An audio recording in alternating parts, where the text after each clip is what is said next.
A gente sabe que a física não é uma disciplina lá muito fácil. E a gente sabe também que a gente pode simplificar a nossa vida e também melhorar a nossa compreensão através de exemplos, de situações e de aplicações de algum conteúdo da física no nosso dia a dia.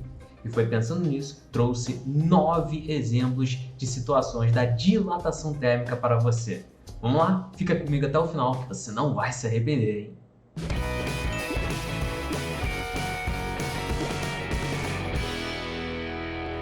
Fala, estudante! Prof. João Menezes na área. Como eu falei, né? Para melhorar a nossa compreensão na física, nada melhor do que aquele exemplozinho, aquela situação do dia a dia, aquela aplicaçãozinha. Então eu trouxe aqui 9 situações de dilatação térmica, onde você vai conseguir verificar isso muito bem. Assim como eu vou verificar o teu likezão aqui nesse vídeo, solta esse dedão aí pro like, pô. Olha, o like me ajuda muito, cara. Até porque eu vou saber se você tá gostando do conteúdo ou não. E outra coisa, se inscreve aqui no canal rapidinho para você receber sempre os meus vídeos. Ah, claro, ative as notificações, né? Porque aí o algoritmo do YouTube entende isso melhor. E cara, você não vai se arrepender. São 9 exemplos. Fica comigo, vamos lá. Presta atenção! Antes de mais nada, eu só vou dar exemplos de dilatação térmica dos sólidos aqui.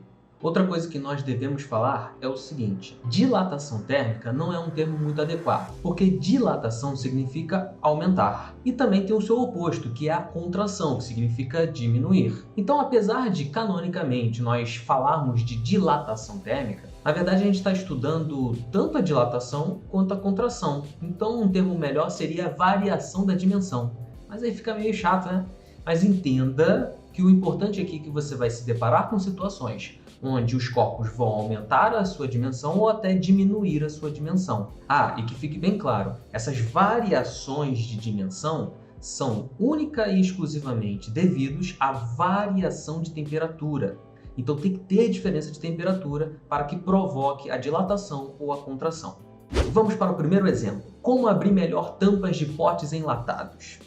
Sabe aquele potinho de geleia que a gente pega na geladeira e às vezes a gente fica com aquela dificuldade de rosquear para abrir o potinho? Pois é, geralmente aquele potinho de geleia, ele tem a sua tampa metálica e o corpo dele é feito geralmente de um vidro. Eu quero que você entenda o seguinte: existe uma grandeza que a gente estuda na dilatação térmica chamada de coeficiente de dilatação térmica. A gente, quando está falando de dilatação dos sólidos linear, esse coeficiente recebe a letra grega alfa, e a gente fala que ele é o coeficiente de dilatação linear. Quando a gente vai estudar dimensões superficiais, aí tem o coeficiente de dilatação superficial, que recebe a letra grega beta, e ele vale 2 vezes o alfa. E quando a gente está falando de dilatação volumétrica, a gente estuda o coeficiente de dilatação volumétrica, cuja letra grega é o gama, e o gama vale 3 vezes o alfa. De qualquer maneira, para todas essas situações, o coeficiente de dilatação térmica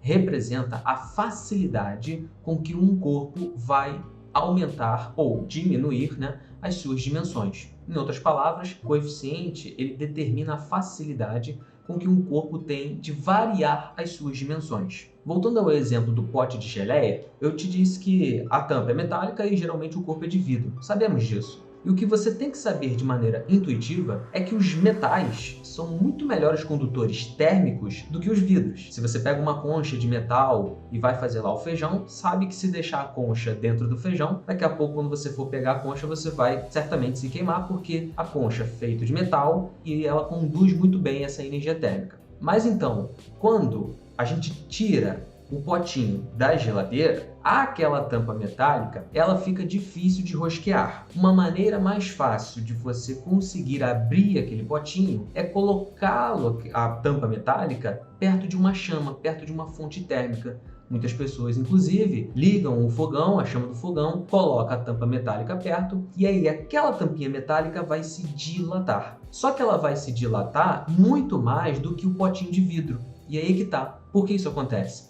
Porque o coeficiente de dilatação dos metais são muito maiores do que o coeficiente de dilatação dos vidros. O que eu quero dizer com isso? Que o metal se dilata muito mais facilmente do que o vidro. Então, ao aquecer o pote da geleia, o metal vai se dilatar muito mais do que o vidro, facilitando a abertura do potinho. Ah, e uma coisa interessante. Quando você guarda o potinho na geladeira de volta e depois ficou com fome de novo e traz ele para fora, certamente ou possivelmente você vai ter dificuldade mais uma vez de abrir aquele potinho. Isso acontece pelo seguinte fato. Lembra que a gente estuda dilatação e contração. E o coeficiente de dilatação, ele vale tanto para aumentar ou diminuir. E os metais, por serem bons condutores térmicos, eles vão se dilatar mais, assim como vão se contrair mais. Quem tem o maior alfa significa que ele vai se dilatar mais ou também se contrair mais.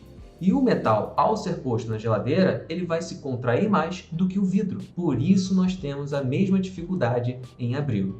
Segundo exemplo, desatarrachando a porca do parafuso.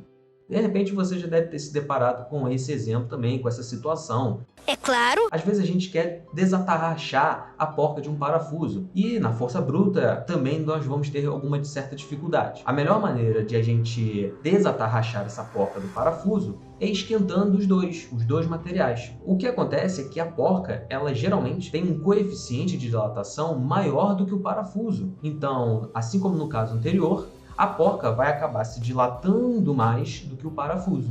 Então, vamos ter facilidade de tirar o parafuso da porca. Terceiro exemplo, o vidro Pyrex versus o vidro comum. Sabemos que há uma vantagem do vidro Pyrex em relação ao vidro comum. Criatura, você é chata, hein? Você é chata, garota! Por que isso acontece? Primeiramente, os dois tipos de vidro, eles são péssimos condutores térmicos. O vidro, em geral, é um péssimo condutor térmico. Acontece que o Pyrex tem um coeficiente de dilatação menor que o vidro comum. Ou seja, ele varia muito menos as suas dimensões quando comparados ao de um vidro comum. Então, por exemplo, quando um recipiente é usado para assar ou cozer alimentos, sua superfície externa se aquece em contato com o ar quente do forno, ou da chama do fogão, e se dilata. A energia térmica não é transferida de maneira fácil da parte externa para a parte interna. Então, a parte interna não vai se dilatar da mesma maneira que a parte externa. No recipiente de vidro comum, a diferença de temperatura entre a parte externa e interna vai fazer com que esse vidro se quebre. O vidro Pyrex, ao contrário, ele vai se dilatar muito menos com o calor e as diferenças de temperatura serão bem acomodadas sem danos a essa estrutura. Então, essa é a vantagem do vidro Pyrex. Quarto exemplo, obturação dentária. Na obturação dentária, a gente tem que utilizar materiais cujo coeficiente de dilatação térmica seja muito próximo ao do coeficiente de dilatação do esmalte dos dentes. Porque se o coeficiente de dilatação térmica dos materiais que forem utilizados na obturação forem diferentes do esmalte do dente, é bem provável que, ao ingerir um alimento ou uma bebida que vai ter uma variação de temperatura ali dentro da sua boca, fará com que os materiais utilizados se dilatem ou se contraem em relação ao dente. Isso pode acabar trincando, quebrando o dente, ou até mesmo ocorrendo infiltrações, e isso pode desenvolver até mesmo cárie. Quinto exemplo, fendas retas em pátios cimentados. Você já se perguntou para que serve aquelas fendas retas que são igualmente espaçadas que a gente encontra em alguns pátios cimentados? Pois é, quando o piso cimentado ele se aquece, ele vai se dilatar. E se não houver aquele espaço entre os pisos propriamente ditos, o aumento do volume vai fazer com que o cimento se trinque. Então é interessante que a gente deixe aquele espaço para justamente acomodar esse aumento do volume e, claro, também a contração depois. Aliás, talvez você já tenha até visto alguns vídeos na internet onde a gente tem vidros se quebrando, pulando, pá, pá, pá, pá. Meu Deus, que situação é essa? Justamente esses vidros ficam pulando um para o lado para o outro, parecendo uma ação fantasmagórica, mas eles ficam pulando justamente por conta da dilatação. Porque como não tem a fendinha que separa os dois pisos acimentados, eles vão se dilatar e aí eles não têm para onde crescer. Então eles começam um a empurrar o outro e pum! Aí começa a saltitar piso para tudo que é lado. Sexto exemplo, trilho de linhas férreas. Os viadutos ou até mesmo nos trilhos de trem e metrô, deixa-se um espaço entre duas linhas, justamente para que acomode também a a dilatação que vai acontecer entre essas linhas. É que nem o exemplo anterior dos pisos acimentados. Inclusive, o nome que se dá a essa separação entre duas linhas, ou entre dois espaços de uma ponte, de um viaduto, chama-se junta de dilatação. É um exemplo prático da engenharia para evitar as trincas de dilatação. Então, essas juntas de dilatação servem para acomodar a variação de volume quando os carros vão passando o tempo todo. Isso acaba aquecendo, o material por atrito mesmo. E claro, ao longo do dia há variação de temperatura também. Então, a gente faz essas juntas de dilatação para acomodar essas variações da dimensão dos materiais. Sétimo exemplo. Por que os fios das linhas de transmissão fazem uma barriga? Primeiramente, essa curva tem nome, chama-se catenária. Uma curva muito conhecida na matemática. Curva esta que, inclusive, minimiza a energia potencial do fio. Segundamente, e aqui é mais uma curiosidade, todo fio esticado, na verdade, ele não está esticado 100%. O que acontece é que as nossas impressões visuais do cotidiano nos enganam e muito nesse sentido, porque a gente está acostumado a ver fios pequenininhos no nosso dia a dia, por exemplo, um fio de barbante, um fio do fone de ouvido, um fio do carregador do celular. Todos esses fios, quando a gente pega e estica, parecem que estão esticados 100%, mas na verdade não estão. O que acontece é que eles ficam ligeiramente encurvados. Só que, a olho nu, às vezes a gente até não pode perceber direito. Mas porque eles estão sob a ação da força gravitacional, eles têm ali uma ligeira barriguinha. E por fim, mas não menos importante, quanto à dilatação térmica dos fios, ali na verdade vai acontecer dilatação térmica não só pelas variações de temperatura do dia a dia, mas também pela corrente elétrica que passa por ali, ocasionando o efeito Joule, quando a potência é transmitida. E é interessante que se deixe uma ligeira barriguinha nos fios das linhas de transmissão, justamente para acomodar essas variações de dimensão do fio, para evitar possíveis quedas das torres. Porque imagina, o fio se contraindo, diminuindo seu tamanho, aumentando a força nos postes, nas torres, e isso pode acabar puxando as torres e aí elas podem cair. Então, é por isso que tem aquela curva chamada de catenária. Agora nós vamos para os dois últimos exemplos. E olha só, esses dois exemplos são legais, hein? Só que, gente, são mais de curiosidade e eu duvido muito que você já tenha ouvido falar nesse. O vídeo vai valer a pena agora. Fica aqui, ó.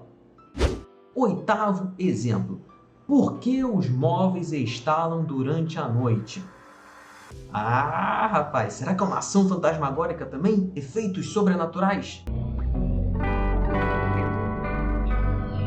Primeiramente, eu quero te dizer que os móveis e os equipamentos eletrônicos, eles não estalam somente à noite, eles estalam durante o dia também. Acontece que à noite está mais silencioso, a gente está mais calmo, então as nossas percepções auditivas ficam mais sensíveis e a gente consegue ouvir os estalos. Isso tudo se deve à dilatação térmica. Olha aí que interessante! Os móveis e os equipamentos eletrônicos ao longo do dia também vão sofrer a variação de temperatura do próprio dia, né? Às vezes esquenta mais, às vezes esfria mais. E outra coisa, os próprios equipamentos funcionando, eles vão esquentar os seus componentes internos por conta do seu funcionamento. Então eles dilatam naturalmente e depois vão se contrair quando a gente desligar esses equipamentos.